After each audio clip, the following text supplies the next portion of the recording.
Assalamualaikum warahmatullahi wabarakatuh. Halo Standar, selamat datang pada serial pembelajaran akuntansi keuangan menengah 2. Pada video kali ini kita akan melanjutkan video sebelumnya mengenai pengakuan pendapatan dari kontrak dengan pelanggan.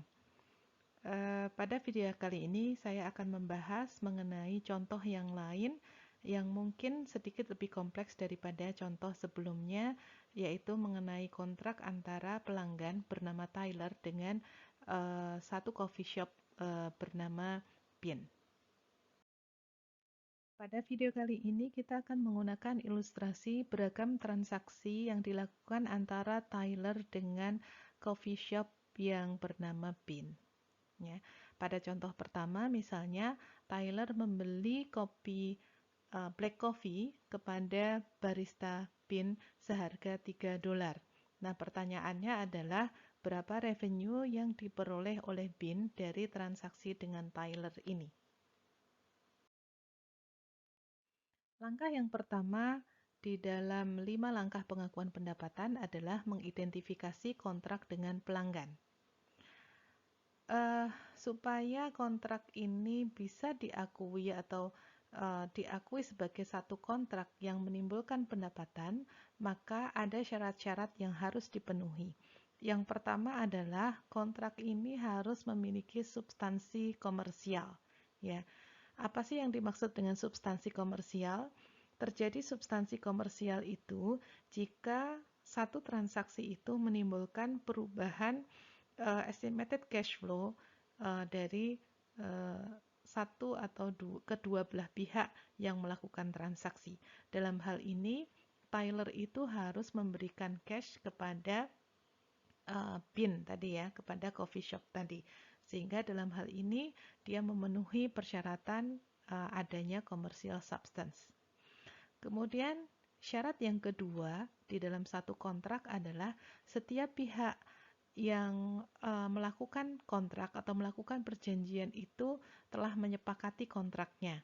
Ya, jadi meskipun dalam hal ini tidak ada kontrak secara tertulis, tetapi Tyler itu memahami bagaimana proses bisnis yang dilakukan oleh coffee shop dan Tyler ketika memasuki coffee shop itu berarti dianggap telah menyepakati kontrak dengan Bean.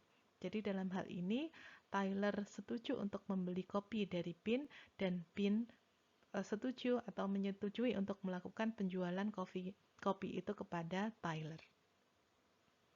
Kemudian yang ketiga adalah satu kontrak itu harus bisa digunakan untuk mengidentifikasi hak dan kewajiban antar pihak yang melakukan transaksi, yaitu dalam hal ini adalah Tyler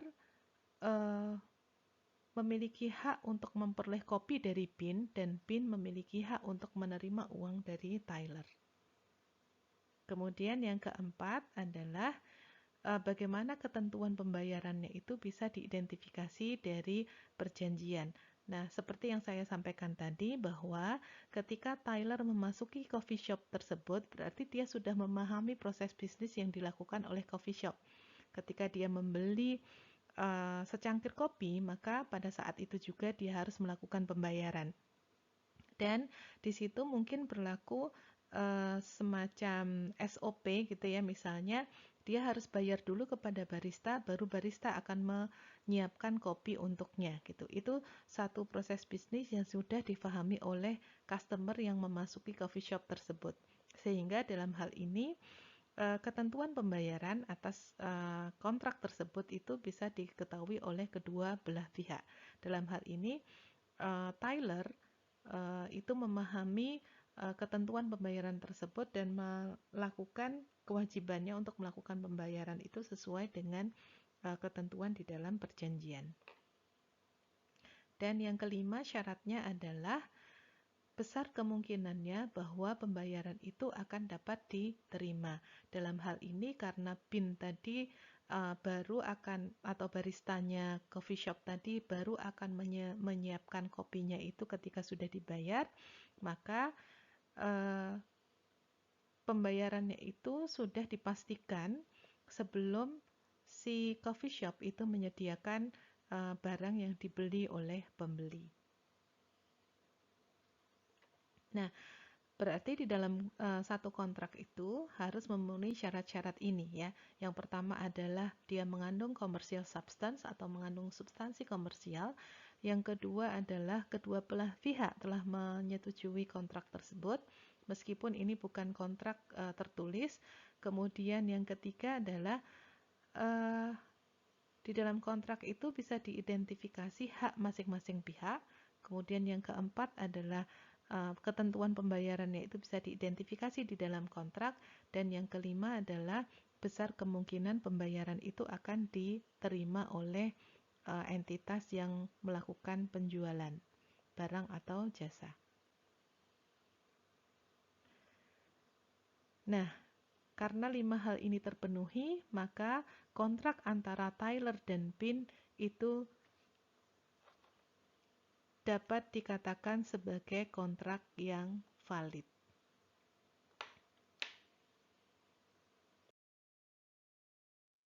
Kemudian langkah yang kedua adalah mengidentifikasi apakah di dalam kontrak itu ada kewajiban kinerja yang harus dilakukan oleh entitas. Dalam hal kasus tadi, Bin itu memiliki kewajiban kinerja berupa menyediakan 1 gelas kopi kepada Tyler.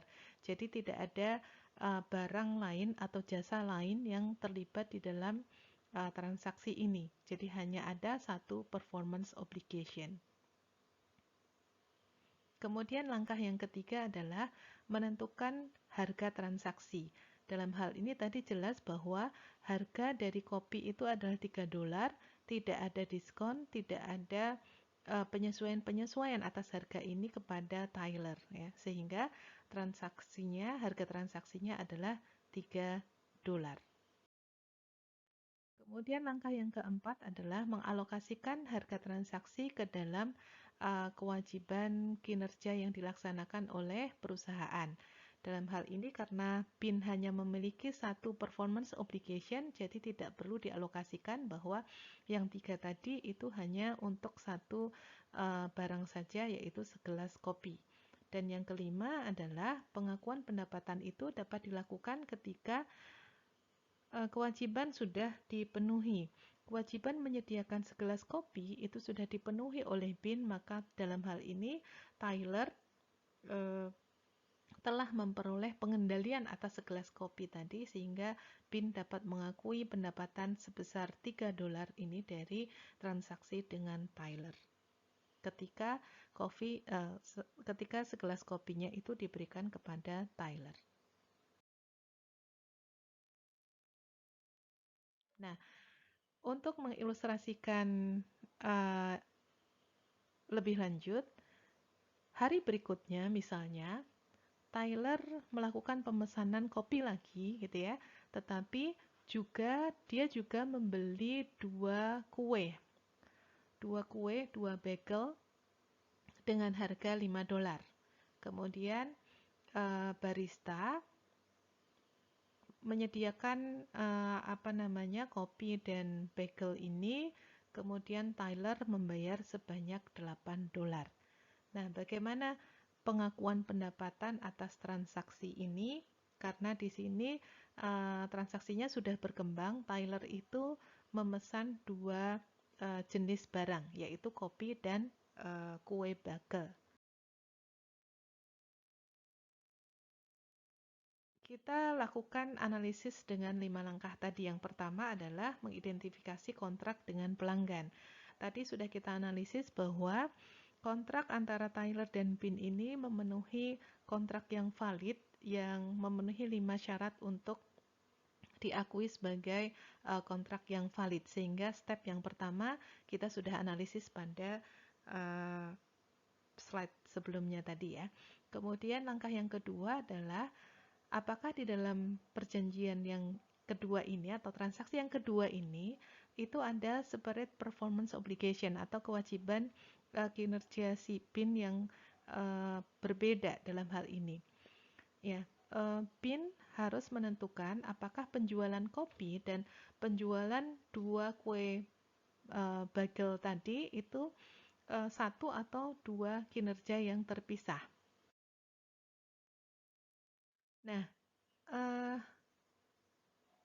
apakah terdapat satu atau lebih dari satu kinerja yang terpisah, itu harus memenuhi beberapa kondisi sebagai berikut.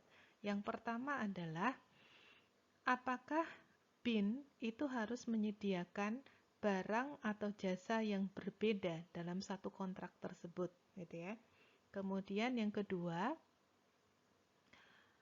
produk yang diperjanjikan BIN di dalam kontrak ini satu dan yang lainnya itu berbeda ya, berbeda dalam satu kontrak ya. Jika kewajibannya itu atau jika dua kewajiban tersebut itu tidak saling tergantung ya, tidak ada ketergantungan yang tinggi antara dua barang tersebut atau tidak berkaitan erat antar barang tersebut, maka kita bisa mengatakan bahwa barang atau jasa yang dijanjikan itu bisa diakui secara terpisah ya. Dalam hal ini tadi orang bisa saja hanya membeli kopi atau orang bisa juga hanya membeli kuenya saja gitu. Jadi antara dua barang yang dibeli oleh Tyler tadi itu tidak di sini dikatakan highly dependent ya. Tidak highly dependent. Apakah kalau beli kopi harus beli kue? Tidak gitu ya. Atau apakah beli kue harus beli kopi? Tidak.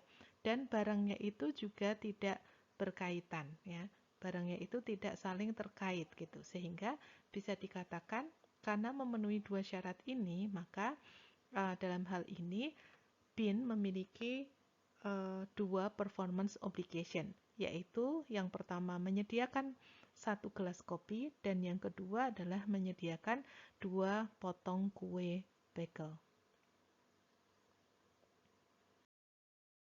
Kemudian langkah selanjutnya adalah menentukan harga transaksinya.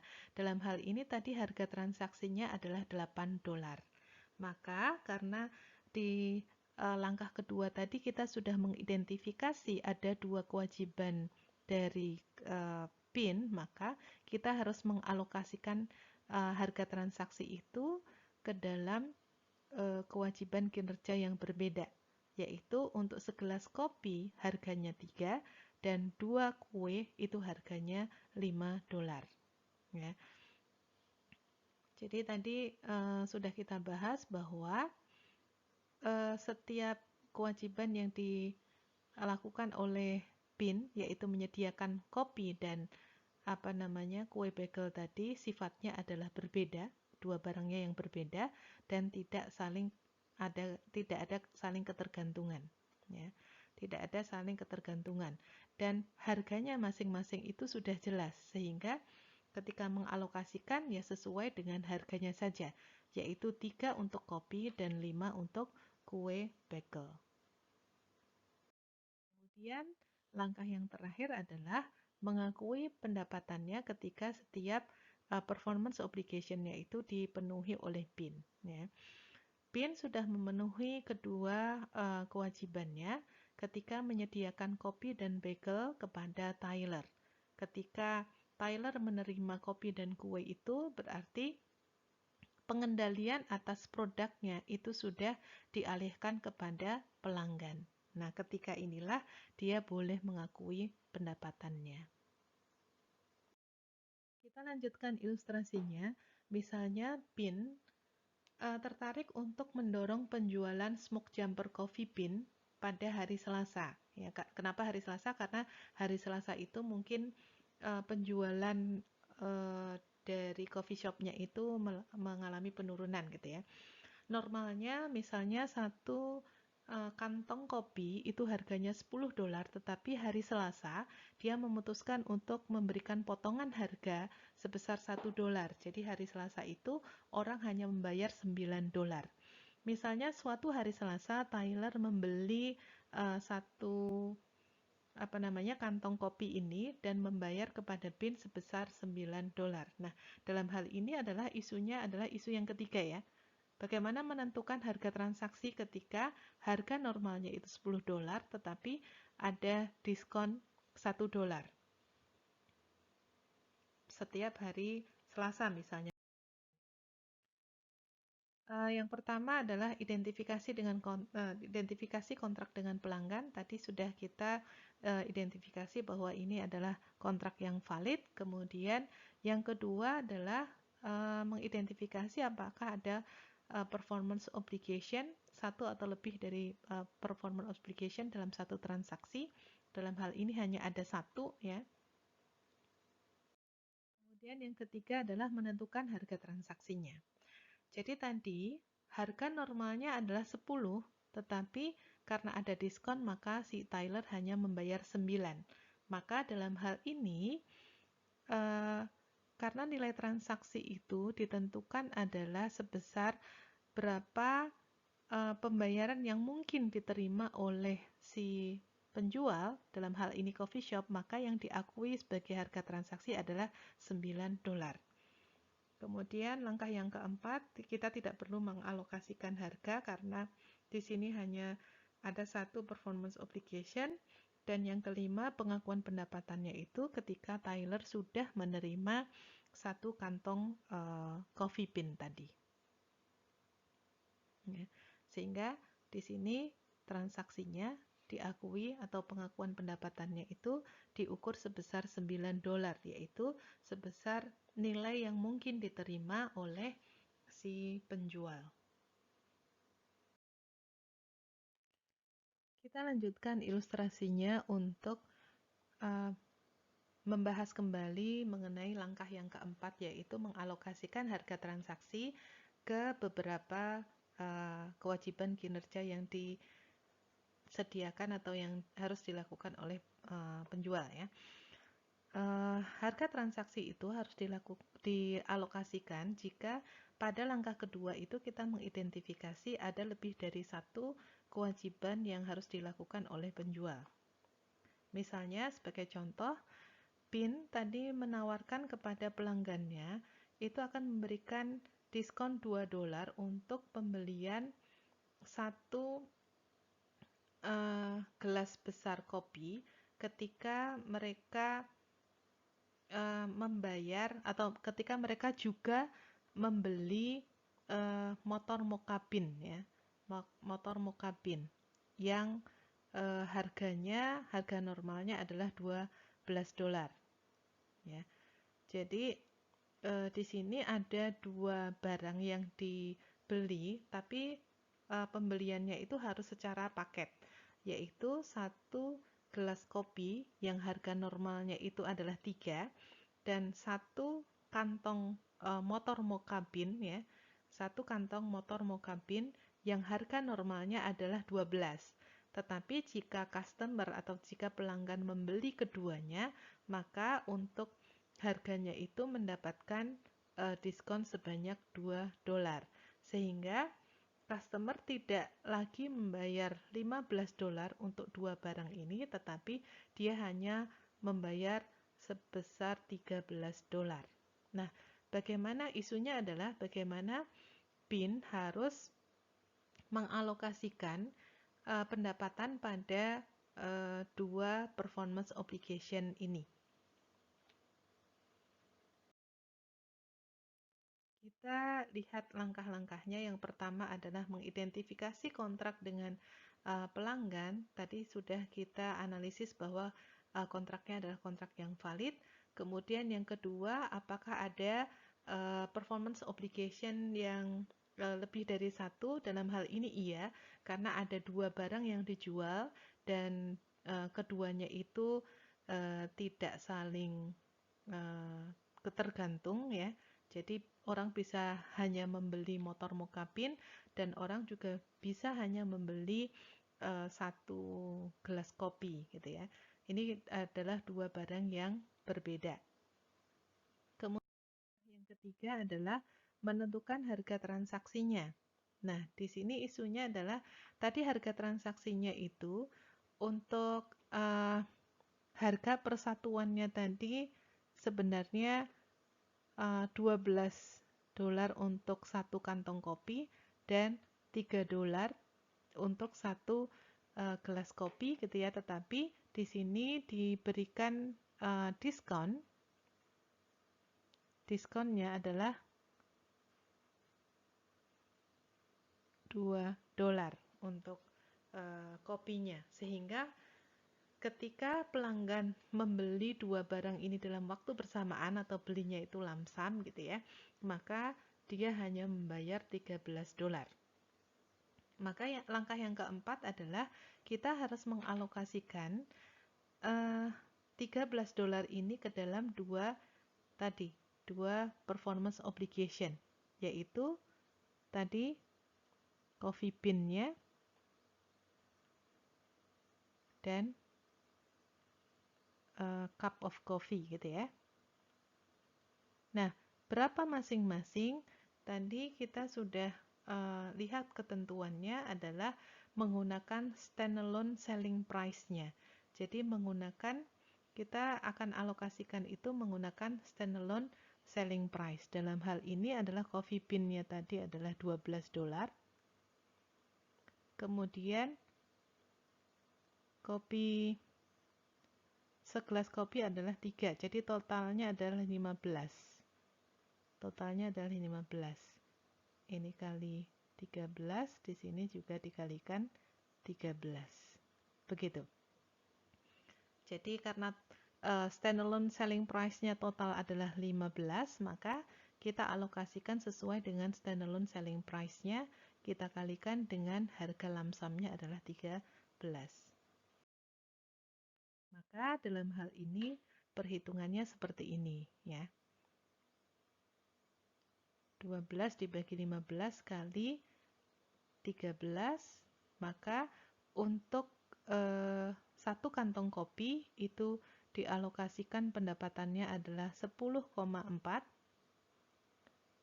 dan untuk kopi tadi yang biasanya itu adalah 3, maka dalam hal ini dia mengakui pendapatannya sebesar 2,6. Nah, ini ketika barangnya itu dijual secara terpisah dan masing-masing memiliki harga jual sendiri, kita bisa gunakan standalone selling price untuk menentukan atau mengalokasikan harga.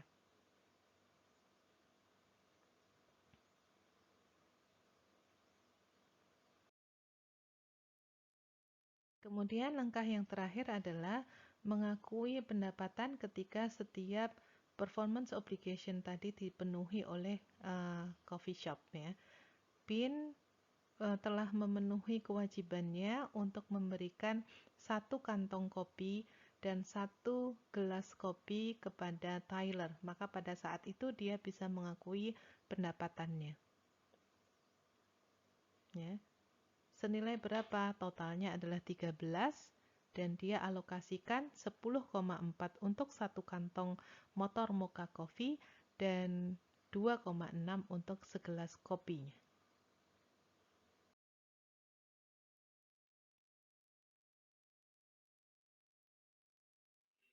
Nah, indikator apa yang kita bisa gunakan untuk menganalisis bahwa si pembeli atau si pelanggan itu sudah memperoleh pengendalian atas barang, ya, pengendalian atas barang yang diperjualbelikan. Ada beberapa indikator. Yang pertama adalah BIN itu memiliki hak untuk mendapatkan pembayaran atas barang yang dijual, ya. Jadi ketika BIN itu sudah memiliki hak untuk mendapatkan pembayaran dari Tyler, maka itu adalah salah satu indikator bahwa Tyler itu sudah mendapatkan pengendalian atas barang atau jasa yang diperjualbelikan. Kemudian yang kedua adalah BIN sudah menyerahkan kepemilikan kepada si pelanggan, dalam hal ini adalah kepada Tyler. Yang ketiga, BIN telah menyerahkan penguasaan fisik atas barangnya tersebut ya. bin telah mengalihkan penguasaan fisik atas barangnya. Sebenarnya dalam transaksi yang spontan ya, misalnya kita ketika membeli sesuatu di minimarket, kemudian kita beli makanan di rumah makan, itu eh, indikator ini yang paling jelas ya. Indikator ini yang paling jelas bahwa ketika si toko atau rumah makan atau coffee shop itu sudah menyerahkan secara fisik barang yang dijualnya, maka ketika itu pula kita sudah memperoleh pengendalian atas barang tersebut. Sehingga pada saat itu si penjual itu boleh mengakui pendapatannya. Atau ada indikator yang lain juga, kalau Tyler itu sudah mengendalikan seluruh risiko dan manfaat dari kepemilikan barang atau jasanya, gitu ya. Artinya begini, risiko dan manfaat dari kepemilikan kopi itu sudah dipindahkan kepada Tyler. Artinya ketika Tyler sudah menerima kopi itu, kemudian misalnya kopinya itu tumpah, maka risiko itu ditanggung oleh Tyler, ya. Nah, ketika risiko dan manfaat kepemilikan itu sudah dipindahkan oleh Bin kepada Tyler, pada saat itulah Bin boleh mengakui pendapatannya. Kemudian yang kelima adalah indikator yang lain adalah Tyler ketika si customer atau si pelanggan itu sudah menerima asetnya, ya. Jadi ini bisa dalam satu transaksi itu bisa seluruhnya dipenuhi atau hanya satu saja dipenuhi, itu ada kemungkinan pendapatan itu sudah bisa diakui. Namun kita nanti akan lihat substansinya ya, substansi dari pengendalian ini ya. Jadi sepanjang pengendalian atas barang atau jasanya itu sudah kita alihkan kepada pembeli, maka si penjual atau si entitas yang melakukan transaksi pendapatan itu sudah boleh mengakui pendapatan dalam hal ini. Baik, sampai bertemu lagi pada video-video berikutnya. Assalamualaikum warahmatullahi wabarakatuh.